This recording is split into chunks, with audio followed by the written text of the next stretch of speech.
All right, now, guys, listen, a lot of news. Man, there's so much. The news just doesn't stop. It's insane. But I'm bringing on my next guest, Neil McCabe. He's a national political reporter for RedState.com. And there's several issues that I would like to talk, or topics that I would like to talk to Neil McCabe about. The situation with Israel and Hezbollah. Secret Service whistleblower reveals that the would-be assassin had some inside information.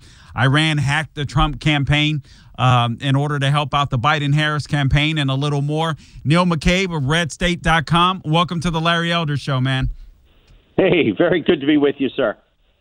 All right. So, Neil, let's start here. First off, I just want to get your take. I want to talk about Israel real quick. I have never been a fan of sex change surgeries, but I am completely down for Israel's sex change surgeries of Hezbollah terrorists. Was this straight up genius or what? Yeah, this is incredible. You know, I spent some time in the Army, and you know, one of the things is when you're fighting an insurgent, right? You never want to make the insurgent or the terrorist feel comfortable, right? So even when you're not fighting him, you want to push him, move him, right? You never want a guy sleeping the same place 3 nights in a row. You know, you want him to feel very agitated and unsure of himself. In the same token, the U.S. Army, a lot of people don't know this, but the largest job specialty in the United States Army is not infantry or artillery. It's the combat medic. There are more combat medics than any other job specialty in the Army, because the U.S. Army is telling every soldier, if something happens to you, we're going to take care of you. It's like a I don't want to say a safety blanket, but it gives that soldier confidence that if he's fighting and something happens, he's going to be taken care of. That sort of sanctuary in your job is completely abolished if you're a Hezbollah, because no one has, like, forget having your back. What about your hip? It's like, it is insane what has happened. And I'll tell you something else. I'll bet you dollars to donuts. A lot of people didn't know that their neighbor was Hezbollah until their hip blew up.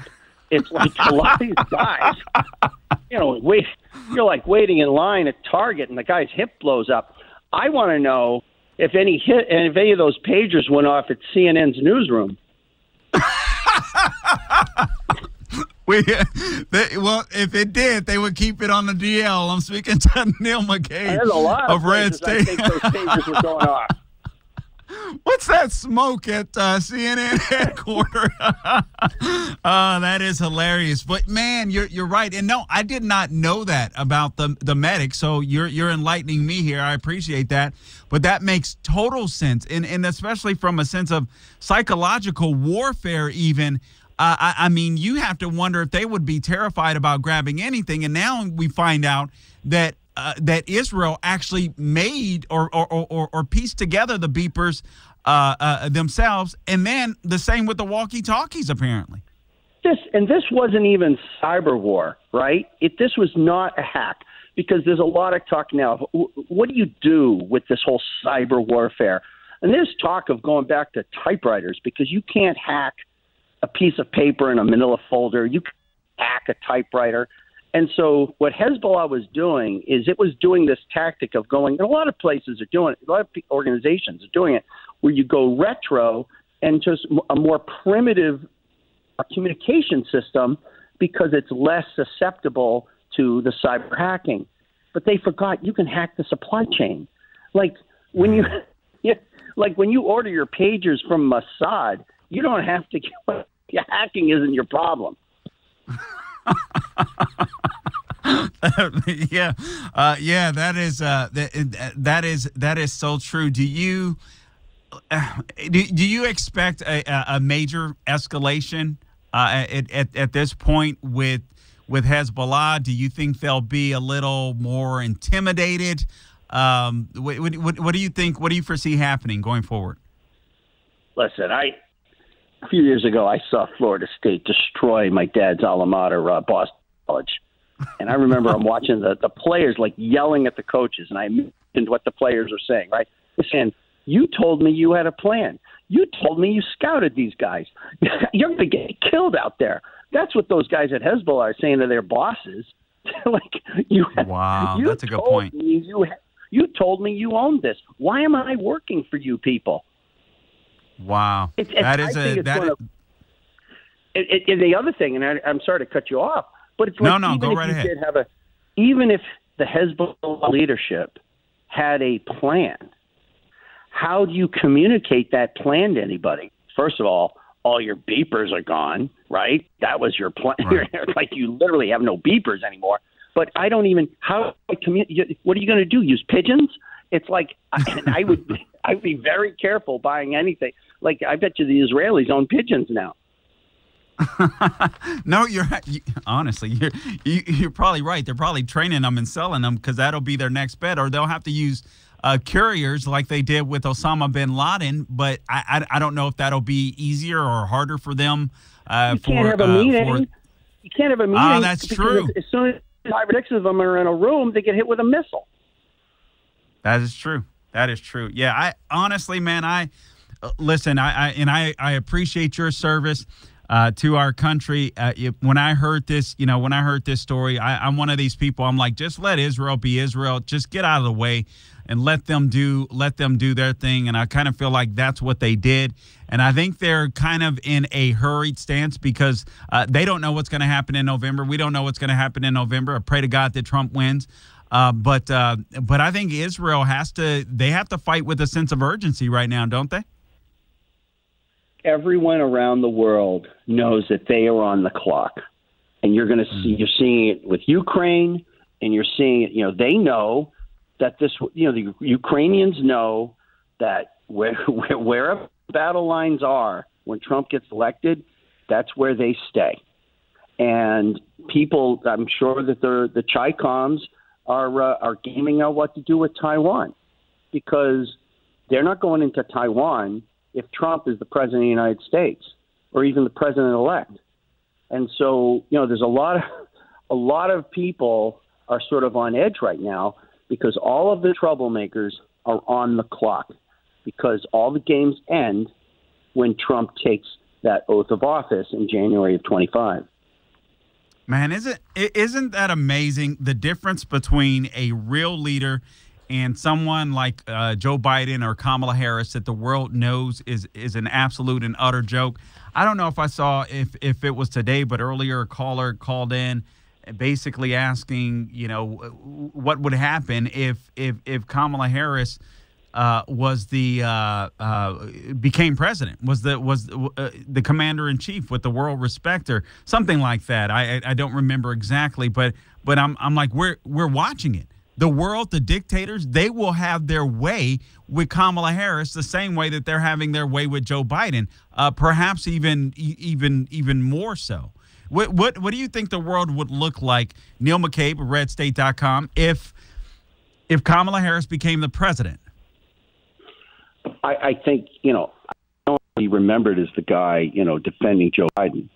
But for all of his sins, Biden was the vice president of the United States for 8 years and spent a lot of time in the Senate and has a cadre of experienced handlers. And because of his personal relationships and because the people around Biden, there was at least some control and there was some overhang from 4 years of Trump. I believe that Biden was sort of riding that overhang from Trump so that people remembered what Trump was like, and Biden got that credit because he was also president of the United States. All that's gone. And, think about it. I mean, 3 days before Russia went into Ukraine, they sent Harris to Ukraine to try to stop it. And the Russians just rolled in. And, so listen. Go ahead. Hold that thought, Neil. Hold that thought. We'll be back. More with Neil McCabe of RedState.com when we're back. Hey, Carl Jackson here. You've asked, and MyPillow has listened. They're finally bringing you the most requested offer ever. Right now, you can get the queen-size premium MyPillow for just $19.98. MyPillow is made with a patented adjustable feel. It adjusts to your exact individual needs, regardless of your sleep position. It helps to keep your neck aligned, and it holds its shape all night long so you get the best sleep of your life. But that's not all. You can get their 6-piece kitchen or bath towel sets for just $25. The brand new mattress topper for as low as $69.98, and their famous MyPillow bed sheets for as low as $25, and so much more. Go to MyPillow.com or give them a call at 800-858-0263. Use the promo code Carl, that's C-A-R-L, I don't spell it like the communists, to get huge discounts on all MyPillow products, including the premium queen-size MyPillow for just $19.98. That's the lowest price ever. Don't delay. Order today. Use promo code Carl at checkout.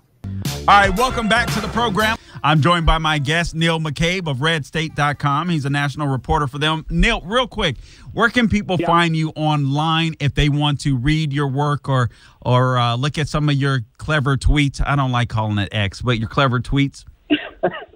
Well, you can find me on all the socials, X, Getter, Trump, or True Social at Reporter McCabe, and of course RedState.com. And you can click on to authors, and then you can click on my name and get all my stuff. And of course, Red State is a phenomenal website for people who don't know. There's about 15 or 20 of us who are front page contributors, and all through the day, there's just constantly new commentary, new news. We're jumping on everything, and we're breaking stories. We're giving fresh perspectives.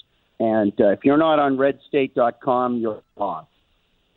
You know what I like about Red State too, Neil, is not only are the columnists and authors very smart on RedState.com, but all of you guys seem to have just a tinge bit of sarcasm in you that I think works really well.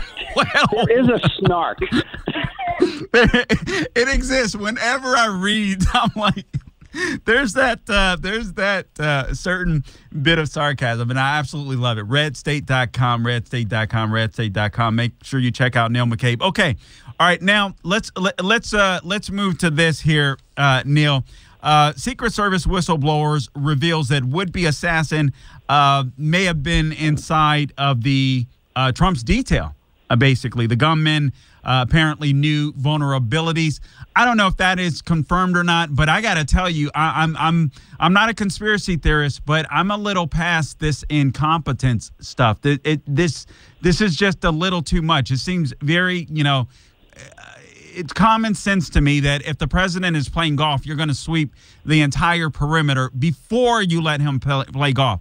That's just me, and I've never been in the Secret Service or the Armed Forces, Neil. Yeah, I don't want to oversell my military credentials. I was a combat historian in Iraq, and public affairs NCO. I'm not a door kicker or a trigger puller or any one of those guys. However, I will tell you that when Trump makes these sort of spontaneous decisions to go golfing or to a pizza place or whatever, that spontaneity is in and of itself a security measure, because people don't know where you're going to go, and that's a good point. You have the jump, right? And so when Kelly told that lie, John Kelly told that lie that Trump said he didn't want to go to that cemetery in France because it was full of losers and suckers. That was a lie, because of the rain in France, helicopters that would do overwatch over Trump or take Trump there, right? He couldn't fly there because of the rain, and then there was like a 45-minute drive on a French country road with no helicopter overwatch. You can't have the president of the United States for 45 minutes exposed like that, and so they had to cancel the trip. And so, this is just common sense that you have to have security for the president of the United States or a former president of the United States. And so part of this spontaneity, nobody knows where he's going. Nobody knows where he's at. And then he's on hole 5, and the shooter's at hole 6. Hello? What's going on? Yeah. What is going on? And, they said we're going to do better. Do better? And then after the shooting in Butler, they leaked that there was an Iranian plot to assassinate Trump. Now, the guy who was part of that plot, he came U.S. sponsored by the FBI, because the FBI was sort of like playing along with him, right, and like going undercover and deal. So it's like the guy they brought that they knew all about that Iranian plot because they were part of it, and so it's like you just gotta wonder. Insane. It's like you're telling me you knew that there was a plot by the Iranians to kill Trump, and you left all the rooftops empty. Like it's insane, and it's. Let me just say this one last thing: is that when you're doing risk analysis in the military, part of your risk analysis is the cost. What is the cost of failure? Property, injury, death. The cost of failure to a Trump assassination. That the cost of that failure is the possibility of a civil war. What are they doing? What are they doing? That is it's a scary thought, and it's a powerful question because I'm wondering. I'm just like this does not make any sense to me whatsoever, and obviously. The left doesn't have anything to run on. Kamala doesn't have anything to run on. Hillary Clinton ramping things up. I'm also wondering, what do they have to hide? Hillary Clinton talking about people should be jailed for misinformation. And I'm like, who gets to determine misinformation? Aren't you the one that said 2016 was a stolen election when it came to you? I mean, we're in crazy town, and I'm really concerned about a Kamala Harris victory. As many people as possible have to show up. A couple more minutes with you here, Neil McCabe, RedState's. All right. Iranian hackers sent stolen Trump campaign info to the Biden campaign associates, according to the FBI. This from CBS. So Iranian hackers sought to interest President Biden's campaign in information stolen from the rival campaign of Donald Trump, sending unsolicited emails to people connected to the Democrat president in an effort to interfere in the 2024 election. They say basically, we didn't, we didn't really look into that. I don't believe them, Neil. I don't believe them at all.